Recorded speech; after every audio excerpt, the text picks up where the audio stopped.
So, such a dramatic change because we were in Teatro Comunale just a couple of hours ago. Now we're here in a club which is perhaps a more suitable place for you. No, No, it's not. no, it's all suitable, you know? I mean, come on, man. It's my life is music, and I love all the venues, and to play in the club is great. But as I said before, it's wonderful to do, like Shape or Interzone Orchestra or Versus, because it goes outside of what I do every day, pretty much.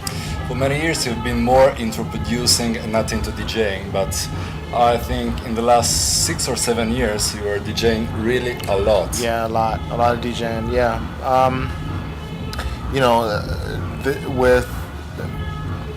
with how I feel creatively, I can feel creative DJing.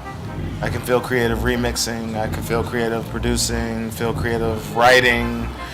Feel creative telling other motherfuckers what to do. It's just so it's getting out that creativity. But aren't you getting tired of spending the whole night spinning the vinyls till dawn? I mean, it's a sort of life for youngsters.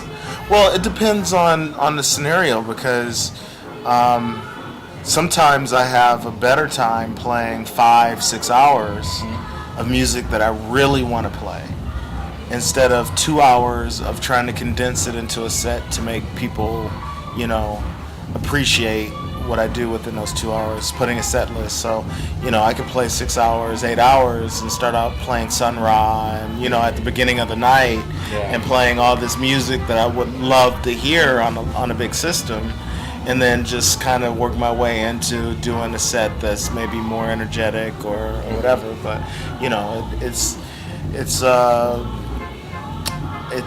a life of growth. When you wake up in the morning, you can't just jump out of bed and start running a marathon. Sure. You got to build your way into it and get warmed up and everything.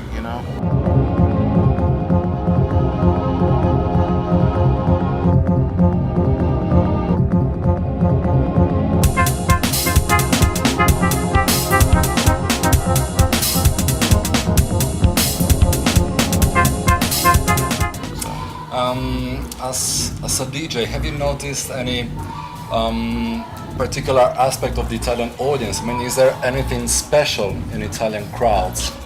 Yeah, of course. I mean, coming here is it's quite fascinating, because I think that for a while at least, I learned how to DJ better by being here, and I'm not saying technically, but in the selection, because when you play in Holland or you play in Germany or in England or whatever, it's like you can kind of build up rhythms and kind of play around with things and whatever. But here, it seems like it has to have a big bass line breakdown. It's got to break down to a bass line and a kick drum, and then people are like, okay, great, let's do it.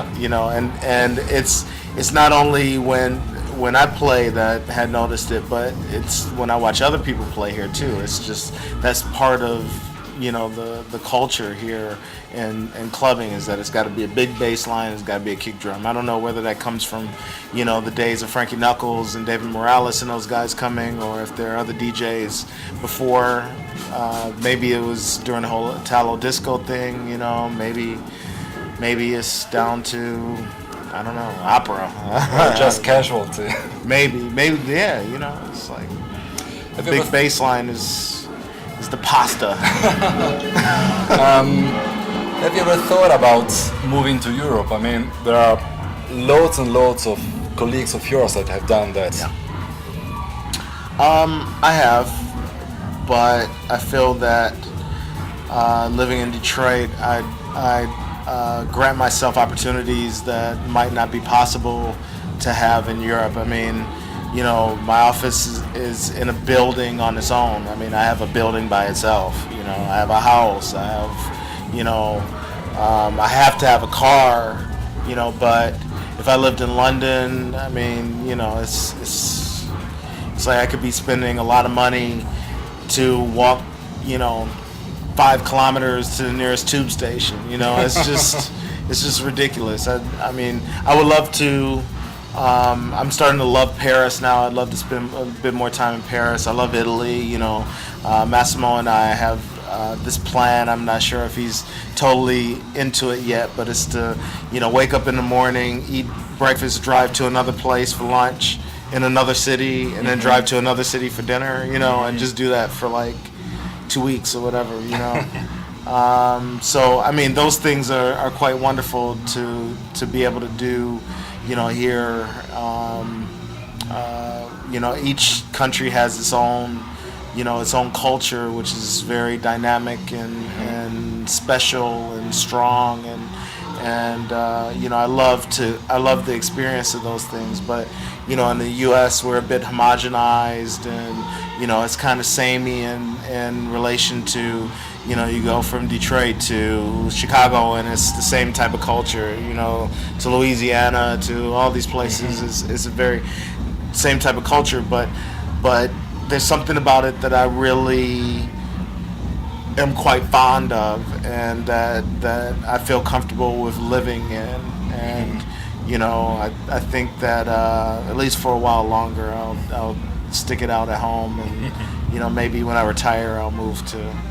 You know, with the old people in Alicante or something, or, you know.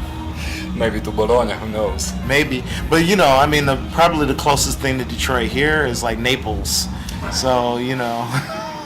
Naples or maybe Turin. Or Turin? Nah, Turin. Well. Turin's cleaner. Naples is straight up gangster. That's like Detroit is gangster right. Too. You know, so maybe I'll feel at home in Naples. You know.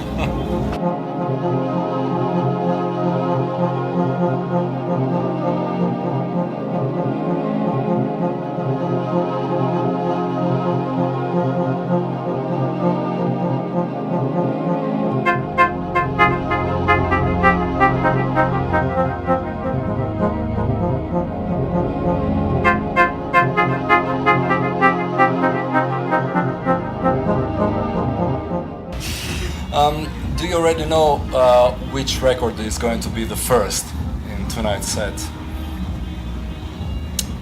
No. You have to stare at people's faces to decide. No, what I do is that I put my fingers here and I get on my knees and then I still don't know what the hell I'm gonna play.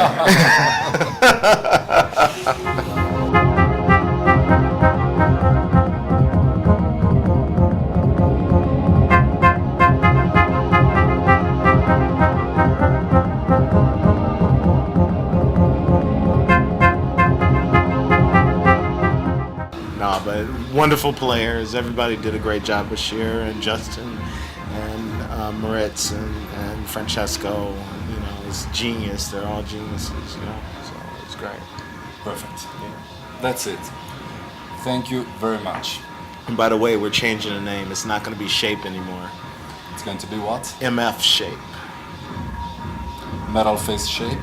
Motherfucking Shape. Okay, it's quite urban. It can work. Detroit style. Motherfucking Shape. We're gonna all get our hair pressed like James Brown. It's gonna be dope. Okay, that's it. Thanks right. again. Okay, cool.